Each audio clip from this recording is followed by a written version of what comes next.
What I'm about to tell you hasn't been something that I've disclosed until recently in the help of Dr. Greer, among other people, so I appreciate your help with this. In 2009, my unit, which was most decorated infantry battalion in the entire Marine Corps, which was 2nd Battalion, 5th Marines, was called in to do humanitarian assistance operations out in the Philippines, which was Operation Quetzana, which we were attached to the 31st Marine Expeditionary Unit, which conducts maritime operations all throughout Southeast Asia, in conjunction with the 7th Naval Fleet, which houses one landing helo deck, or LHD, among LPDs, which is what I was on, called a USS Denver. Ironically, that's where I'm from, so kind of felt like home. Now, during that operation in Quetzana in the Philippines, they had actually heard that a tsunami and earthquake hit the western part of Sumatra, which is western Indonesia, Padang City more specifically. Out of all the ships in the 7th Fleet, the ship I was on was the only one that was routed to that location, which was oddly strange, but then again, this is my first humanitarian operation, so I don't know the logistics of it, but the skipper of the ship would probably know that information. So this happened September 30th. We end up getting called and dropped anchor around October 8th. We are briefed in the wardroom, which is the officers' mess, where they eat like their cafeteria per se. And we're briefed that there is some of President Obama's family members that are present on either in the city or somewhere near there. They had a SEAL platoon that was ready to go to retrieve those people. Us knowing well that Indonesia is also the 2nd largest terrorist capital where they train these guys, and they'll send them up to whatever theater of operation where anybody wants a piece of the United States, they ship them up to go handle it. So we know that well, and we were then briefed that we were going to be armed during this operation, just to also provide security for the transportation coming to basically drop off medical supplies, sheltering items, food, purified water, things like that.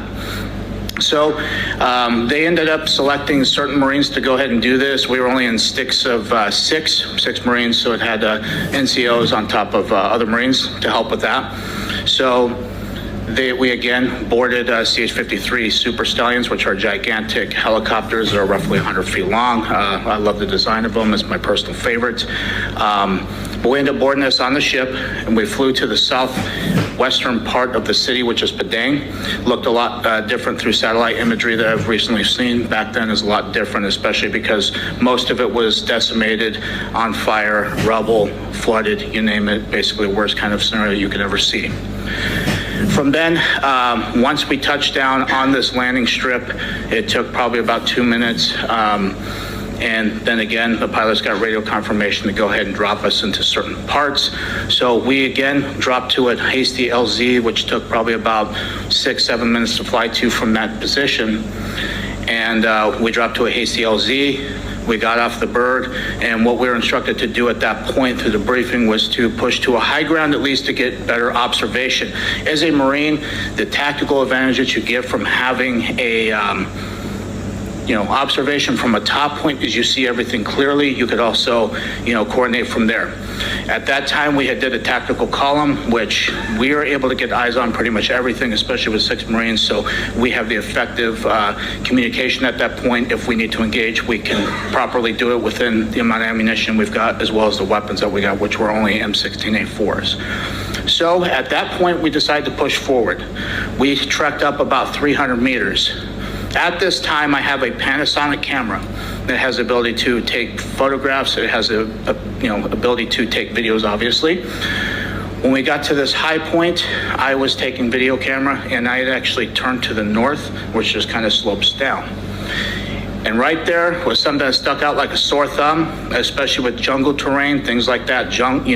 Vegetation, very green stuff, was something that stuck out so well. It's always going to be basically imprisoned in my mind for the rest of my life, and it has been for 14 years, was something that was rotating, and it was transitioning between colors like a light matte gray, as well as a dark matte black. So in between, that's what it kept, and it was very smooth.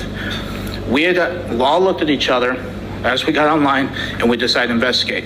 The further thing I want to say is that I actually took pictures and video of this before we actually trucked down. We had a dump pouch where we basically, if we expend ammunition, we want to retain our magazines, so we put those there.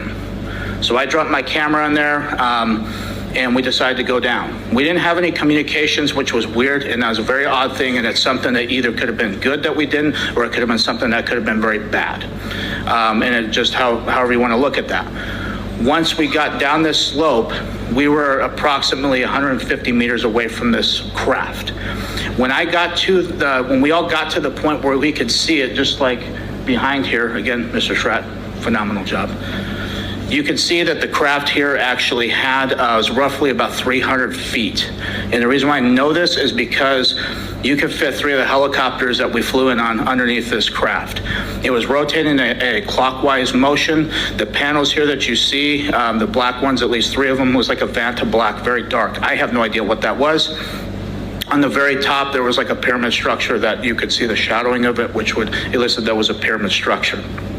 And it had an audible hum to it, kind of like a guitar amp if you were to unplug that, or like a transformer. It's very audible. If I was to hear that sound again, I could tell you, okay, it's probably this thing or something similar to that. It's very distinct. And the way that it was floating, which was about 10 or 15, 20 feet off the ground, it was kind of a very eerie thing to see because I've never seen anything like that in my life. When we got up to that point, we were then intercepted by a team of soldiers or rogue military force, if you will. The most concerning thing about this is they all had American dialects. They had American gear. They had OTVs, black. They had black camouflage. They had very similar setups to what we have, but more high speed, something what you would see special operation groups these days have. They had no insignias on. They had no ranks. They had nothing that would signify who they were. They had black ball caps. They had M4A4s that were equipped with ACOGs, which was a step up from what we were currently issued, as well as PEC-16 IR illumination devices that you use for night vision and night patrols, things like that. So we were engaged. We had 8 of them put the drop on us. You could audibly hear them blow the safety selectors off. They basically started screaming at us, telling us what we were doing. We were not allowed to be there. Who were we with? What were we doing there? Threatened that they could kill us right then and there. We could get lost in the jungle. They could throw us out of a helicopter if they needed to.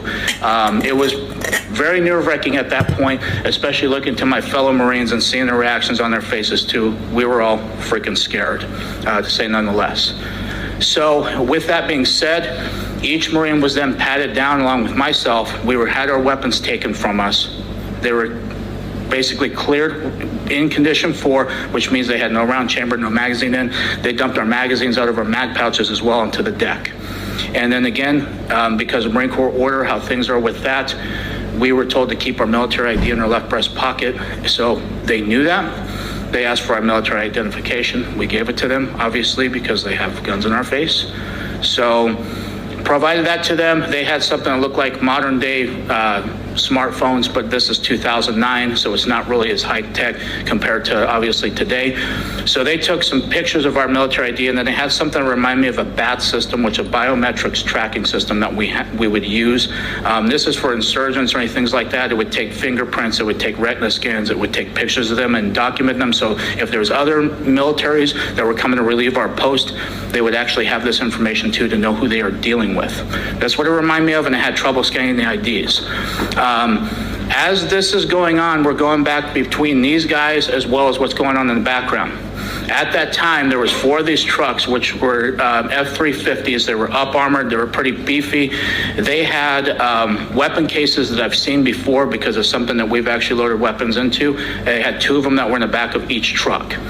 They also had these containers that was illustrated right here, which come to find out through recent revelations from yesterday from somebody who came forward to Dr. Greer. I don't know who they are, but what they had told him and what he has told me is that this gentleman knows exactly what these were used for because they had like a cylinder on the front, which is either for oxygen or what I hypothesized was for vacuum sealing, which believed me to suspect that they were smuggling narcotics or drugs.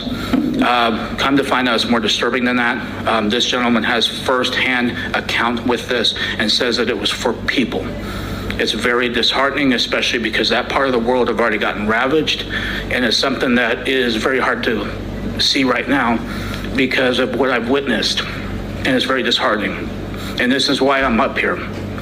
So they loaded these onto this platform that you can see right there, and As I got up there, like I said, I was going back and forth. These guys are still searching our stuff. They're still, pointing their weapons at us. And after the last two trucks that I saw that actually got into that platform unloaded, they had 4 guys in each truck that would unload everything. However they did it, I can't tell you because, again, I was focused on this as well. And these trucks drove off. As that happened, this platform actually rose up off the ground itself. The top part of the craft actually met it down in the middle like this, and it formed into one solid piece. It floated right above the tree line. As soon as it was able to break that tree line, it actually had on the corners of each of these, which was an octagonal shape craft, by the way, on each corner it emanated a light. It was either red, yellow, green, or blue. Only those 4 colors I can distinctly remember. It didn't make any additional high-pitched sounds when it rose up.